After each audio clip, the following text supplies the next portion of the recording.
with showcases. Pre-draft, NAHL, draft, NAHL, what like USHL camps, USHL camps. I think the BCHL has some camps too. Whatever it is. Now let's start. Oh, main camps. Main camps. That's what it is. Okay. So when you get invited to pre-draft camp and you're like, oh mom, look at this, I'm a good player. I'm getting invited. Now pre-draft camp is $400 usually. And now I don't think the coaches even show up to the pre-draft camps. This is where they pay for the sticks and stuff, because let's do some quick math here, right? They get 400 kids to sign up for camp. Like, let's say they charge $400, right? And they get 120 kids to sign up for camp.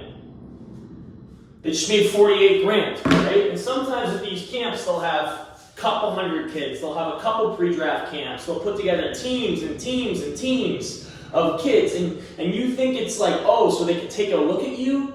They don't want to take a look at you. They want your money to pay for the team sticks for the year. Okay? So that's what a pre-draft camp is. Whatever you do not attend a singular pre-draft camp. Brian from the Northeast Generals, stop telling people to go to pre-draft camps, okay? You're lying to everybody, you and Dibble. No, I'm just kidding. Brian at the Northeast Generals is the only good coach in the NAHL. He's the only good guy. And Matt Boscar will speak for that guy. And he's still, like, there are a lot of people who will say he's not. So that's the truth. Now, USHL camps, this is a little bit different. Now, the USHL, like the USHL Combine, where they take your photo and they charge your parents $750, like, what are you doing? What are you doing? It's weird. Don't do that. Now, I actually went to a USHL camp at one point, and it's the only reason I got myself out to the BCHL.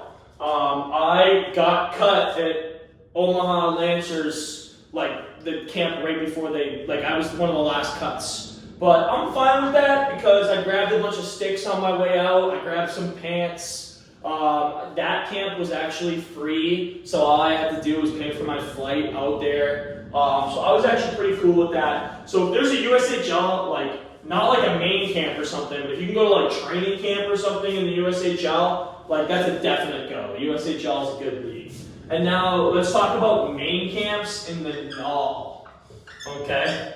So this is where stuff gets interesting because every so often a guy comes to main camp and actually makes the team in the NAHL, but normally that's just so the coaches can say, oh, this guy made the team for main camp, and then they either send him right down to the NAHL 3, or he's one of the first cuts showcase weekend, late September and October. So NAHL main camps are a little bit weird, do you know what I mean? Like, they charge you a few $100. My thing with the NAHL and all Tier 1 and Tier 2 juniors is the only reason you should ever go to main camp or pay anything is if you are signed. And they want you. So, like, I remember these NAHL coaches, I didn't play a year over COVID. I went to the gunnery, the Frederick Gun School, on a scholarship, and they canceled our season completely, so I played, like, no hockey that entire year. And I remember, like, some of these teams were like, oh, you should come to main camp. And I was like, dude, I don't go to main camp. Like, that's a waste of, I don't have the money for that. Like, where do you get off with that? So, bottom line, with all these camps, they're a waste of money. And I promise you, you are just putting, like, some coach, some guy like me is going to get on the phone and try to sell you to come to camp, to play in the NAHL next year, to play wherever, and I promise you, if you're not signed, you are not playing in NAHL. Drafted or signed. If you're not drafted or signed, it's not happening. Or if your dad doesn't have a ton of money, like there's some kid in my town who just played USHL games, his parents got a ton of money. Good for him though, you know what I mean? So, looking at all this tells you is camps Waste of money. You should take that money and invest it in actually getting better. Actually getting better. Now here lies, this was my biggest issue in junior hockey. So if you're not good enough to play tier 1 or tier 2, you have to pay to play. And unfortunately for me, that situation didn't exist. So here's where, like, those guys, like, I think the NCDC is a tier 3 league. I think the EHL is a much better league than the NCDC because EHL players tend to be age outs, and NCDC players tend to be a lot younger. But at the same time, it's considered, this is a free play. And that could be a great league for guys who just can't afford junior hockey, who don't want to go to all the main camps and stuff like that. Like, if you're a pretty good player, you can play some D3 hockey. You know, this is a pretty good, NCDC is always a pretty good entry league. It's not at all, but it's a pretty good stepping stone to Division 3 hockey.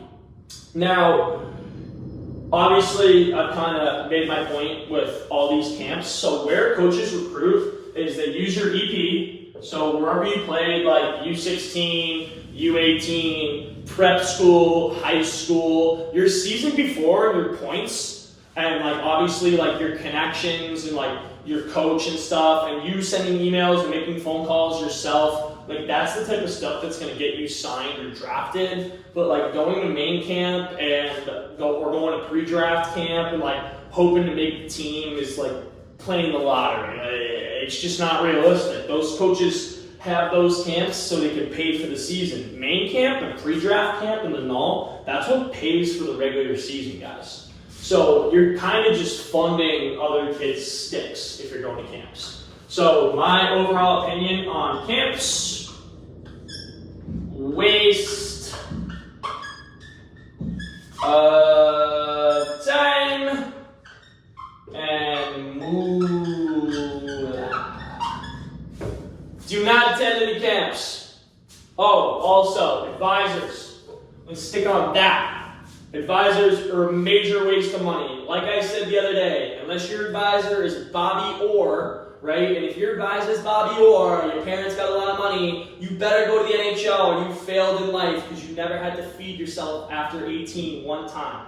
So like, you better go to the NHL. So unless Bobby Orr is your advisor and your parents got unlimited dough, like, do not waste money on an advisor. Call up the coach yourself. Grow up.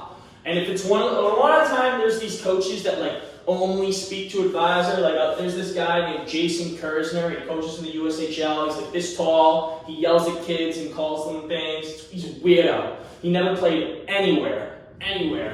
Like, he only speaks to, he's one of those guys that, I only speak to advisors and stuff, like, blah, blah, blah. Like, these guys get in over their head. They end up coaching these, like, this guy is coaching the USHL, not qualified, didn't play hockey anywhere, not a businessman, not a nice guy, and that's just one example of, like, a junior hockey coach that you're going to go deal with in this world. So, like, you really, this is not a good world to enter into. It's not full of like good people and like good stories. You only hear the good stories. I'm gonna make a video on my junior hockey experience in a few weeks because like it's only all we hear are like the rainbow stories of like the rich kid who went to prep school and played in the USHL and he's now at like some school and like nothing went wrong. Like that happens all the time. But dude, there's also those kids that get cut and traded and cut and traded and hurt,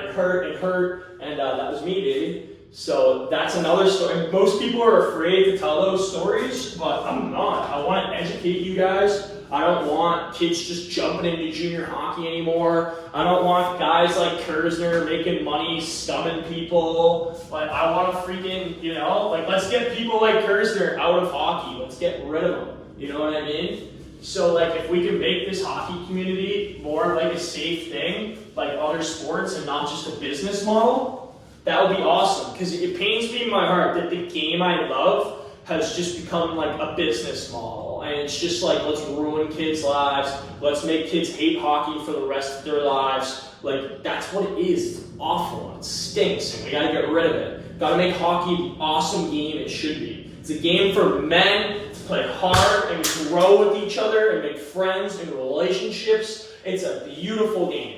All right? It's not for short guys who never played hockey to run around and run businesses and trade players all the time and do this, and that. Like, why? Like, a lot of guys think it's the NHL. Like, let me tell you something real quick here.